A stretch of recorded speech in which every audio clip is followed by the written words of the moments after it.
Olá, meus queridos, tudo bem com vocês? E chegamos aqui mais uma semana, mais a semana 14, o final da semana 14 de 52, que foi uma semana assim poderosa mesmo. E no tema desta semana nós estamos falando sobre vida social, não é? A vida social, e eu trouxe aqui para vocês hoje eu trouxe aqui 3 níveis de relacionamento, não é? O nosso primeiro relacionamento tem que ser com o nosso Deus, não é? O primeiro relacionamento que aconteceu foi de Deus com o homem, lá em Gênesis 3:8, quando Deus vinha todas as manhãs, todos os finais de tarde para se relacionar com Adão. Então este foi o primeiro relacionamento, não é? E o segundo relacionamento social tem que ser conosco mesmo. Então eu preciso me relacionar comigo mesmo, me conhecer, me amar. E então vem para o terceiro relacionamento de vida social, que é com os outros.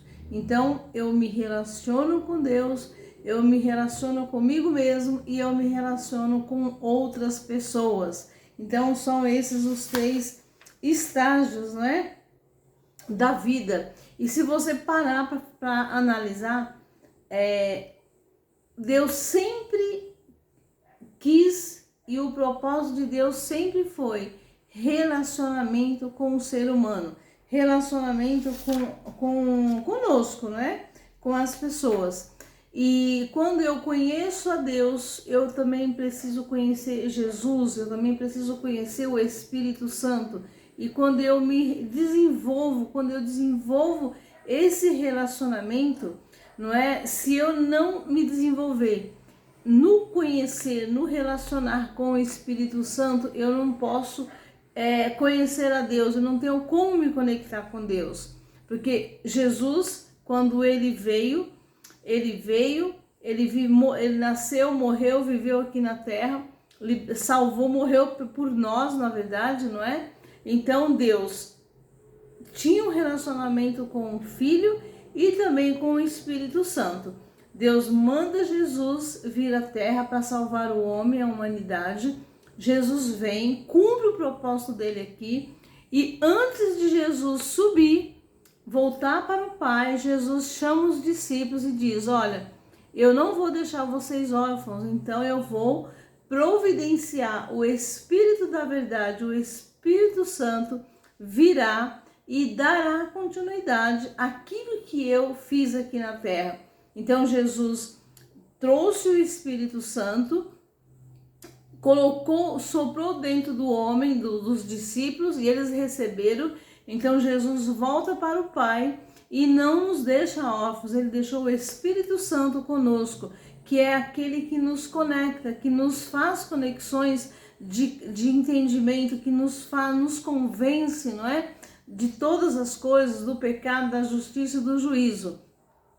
E quando Jesus vem e faz isso, quando Jesus estava aqui na terra, ele também nos ensinou: eu sou a porta.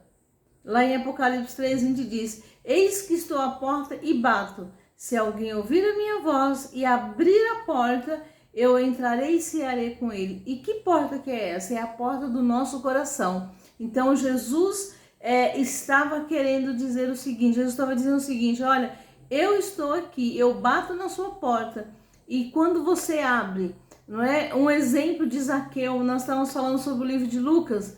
Jesus passa e Zaqueu queria conhecer Jesus, ele precisava ter um encontro com Jesus, mas pelo seu tamanho, a sua estatura, ele precisou subir numa árvore. E quando Zaqueu sobe, Jesus está passando, Jesus olha e diz: Zaqueu, desce daí, porque hoje eu vou estar na sua casa. Então Jesus estava trazendo para Zaqueu: olha, Zaqueu, hoje eu quero desenvolver o meu relacionamento com você. Hoje, se você me permitir, eu vou entrar na sua casa e eu vou ceiar com você e eu vou me relacionar com você. Olha que coisa mais incrível, coisa mais linda. Então, Jesus criava essa conexão para que ele se relacionasse com o homem, conosco, não é? Jesus, ele deixou o Espírito Santo E o Espírito Santo também, ele deseja que nós abrimos a porta do nosso coração para que ele também esteja dentro de nós.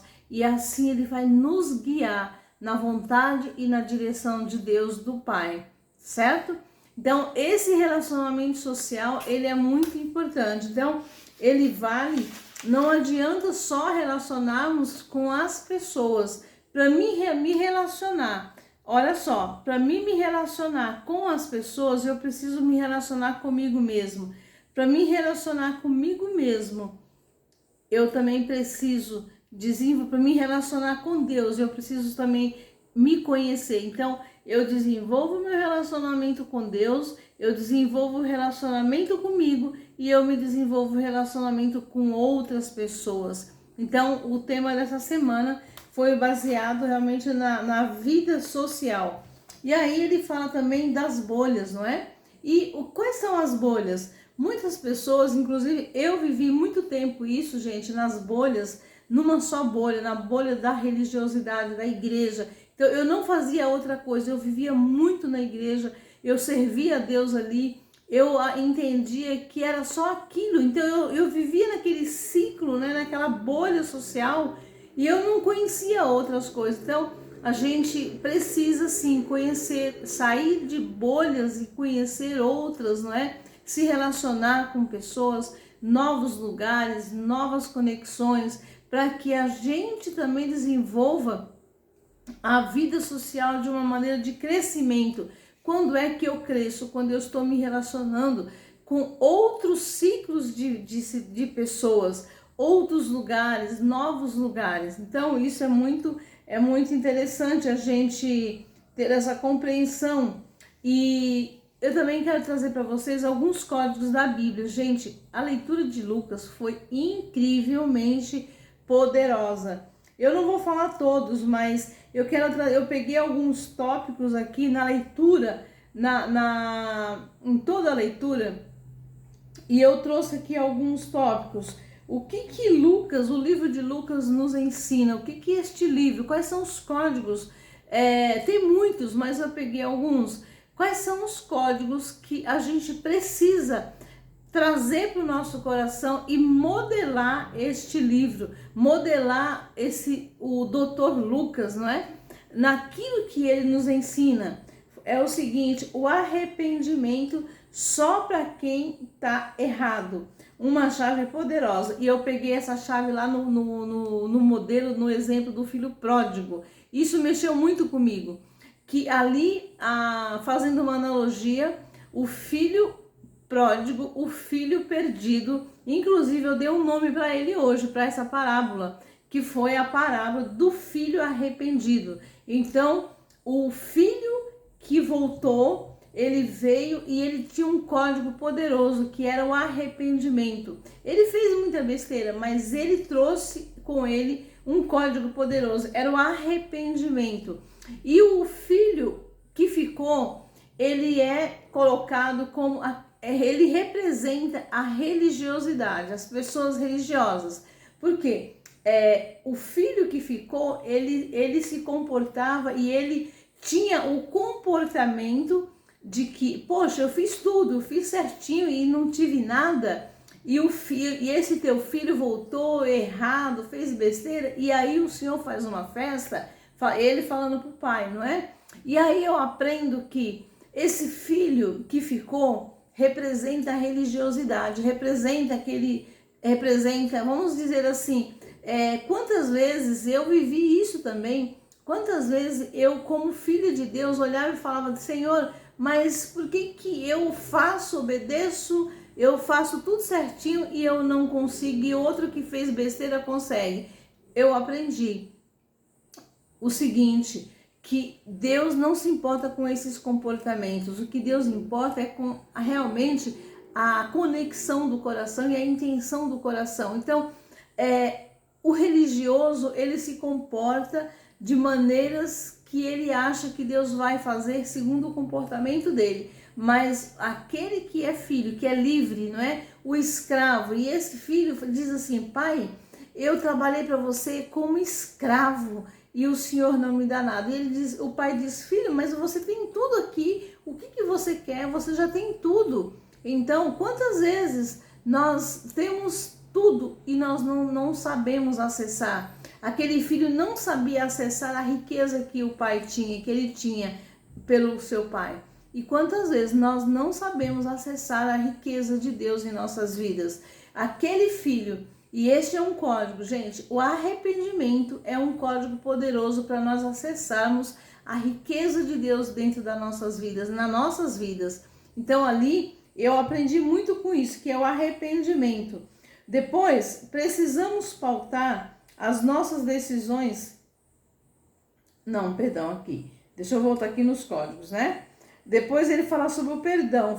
O perdão foi criado para quem não merece. Então, o perdão foi criado para quem não merece. Muitas vezes nós ficamos relutando para não perdoar. E por que você não perdoa? Por que você não libera o perdão para aquelas pessoas que realmente precisam da misericórdia de Deus? Isso foi bem interessante. O terceiro, propósito definido. Eu peguei esse código de Lucas, propósito definido. Ali a gente aprende, ali a gente vê quanto que Jesus nos ensina. Jesus veio cumprir o propósito dele aqui. Jesus tinha definição daquilo que ele queria. Ele tinha sua identidade, seu propósito definido. E ele veio para cumprir e ele cumpriu com qualidade de vida aquilo que ele foi enviado para fazer. E esse é um código para nós também aprendermos, né? E o propósito, ele só é descoberto quando você sabe quem você é. Aí eu também tenho um outro código, religiosidade, que é igual comportamento controlado. Então a religiosidade era igual comportamento controlado. O irmão do filho pródigo, ele tinha isso, então ele tinha um comportamento controlado. Aí eu peguei outro código, sementes, parábola do semeador. Gente, que coisa poderosa. Improdutividade, foi quando Jesus passou naquela figueira e ele viu que aquela figueira não dava fruto, então ele acaba declarando que aquela figueira não daria mais vida. E aquela figueira, ele acabou não tendo mais como produzir fruto. Depois ele fala, eu peguei esse código da fé, a fé ela é uma semente. Aí vem a modelagem com o pastor Márcio, né? Márcio Valadão. Então eu peguei alguns códigos que foi o seguinte: você precisa crescer em conhecer a Deus. Então, crescimento para conhecer a Deus é a conexão no coração com o Criador. Nós precisamos pautar as nossas decisões pela palavra de Deus. O tempo é o limite. O tempo é o limite do seu crescimento. O tempo é o limite do seu crescimento e é você quem vai determinar. Então é você que determina o tempo do seu crescimento aqui. Não importa quem você seja, o que tenha praticado, como tem sido a sua vida, porque no momento em que você abriu o coração e aceitou a Jesus Cristo como seu Salvador, ele então entra e você é aceito por ele, certo? Eu peguei só esses códigos, senão vai ficar muita coisa aqui, vai demorar muito. Depois eu peguei também os códigos do filme, né? Esses códigos foram mexeu muito comigo. Seu bloqueio aponta para o seu propósito. Gente, esses códigos do filme, para mim, foi muito forte. Porque eu me vi aqui, eu me relacionei com eles naqueles que eu realmente absorvi. Seu bloqueio aponta para o seu propósito. Quem não tem mentores demora muito para desbloquear. A pergunta certa muda tudo. Só acessa a cura quem deseja ser curado. Nenhuma criança começa a falar gaguejando e todos os bloqueios vêm da infância. O desbloqueio acontece em um ambiente onde há confiança e amizade. As feridas do passado só cicatrizam quando você libera perdão para você e para quem te feriu. Quando o mentor certo aparece, a transformação acontece. Essa eu coloco como uma palavra, um código-chave. Quando o mentor certo aparece, a transformação acontece. Isso é, para mim, é a palavra-chave, é o código-chave. A cura é um processo. É fácil quando se sabe o que fazer. Com a confiança vem a intimidade. Perguntas são ótima ferramenta para o desbloqueio. Aí depois vem os códigos do livro da semana, não é? Da Judite aqui. Eu peguei esses 3 códigos. As perdas são necessárias. Muitos não fazem algo porque têm medo de perder. Quem quer dentro ou fora de todos os ciclos sociais, enfrentamos as perdas. Então, pessoas têm medo de buscar ser curado, pessoas têm medo de buscar a cura, porque elas têm medo de perder algo. As pessoas têm medo de assumir alguma responsabilidade, as pessoas têm medo de buscar mudança, porque elas têm medo de perder. Eu era essa pessoa, eu tinha medo de perder coisas, eu tinha medo de perder, não sei qual que era essa crença, mas eu tinha medo de fazer as coisas, e se eu perder? E se não der certo? Então eu tinha medo. Eu fui liberta disso, eu não tenho mais esses medos. Então tem pessoas que têm medo de fazer, têm medo de tomar decisões, tem pessoas que têm medo de mudar a sua rotina, a sua rota, tem pessoas que têm medo de mudar a sua jornada, converter a sua jornada errada para uma jornada certa. Tem pessoas que têm medo de tomar decisões importantes porque elas têm medo de perder amizade, perder pessoas, perder confiança, perder financeiramente, perder, como é que eu posso falar? Perder companhias, não é? Então tem pessoas que têm medo de tomar decisões, e isso foi bem interessante porque me trouxe clareza de muitas coisas. Então, gente, a modelagem, os códigos dos filmes, dos livros, a modelagem, ela traz uma transformação muito poderosa nas nossas vidas. Os códigos da palavra de Deus, da Bíblia, ela traz coisas poderosas em nossas vidas. Então, aqui fica este vídeo da semana 14, e nós estaremos em breve, e eu estarei em breve falando do vídeo 15, e que você, assim como eu, todos nós, tenhamos uma semana maravilhosa, e que quem estiver assistindo esse vídeo possa também fazer um comentário daquilo que você também identificou aqui nesse vídeo, para que a gente possa crescer junto, tá bom? Então, estamos juntos até depois do fim.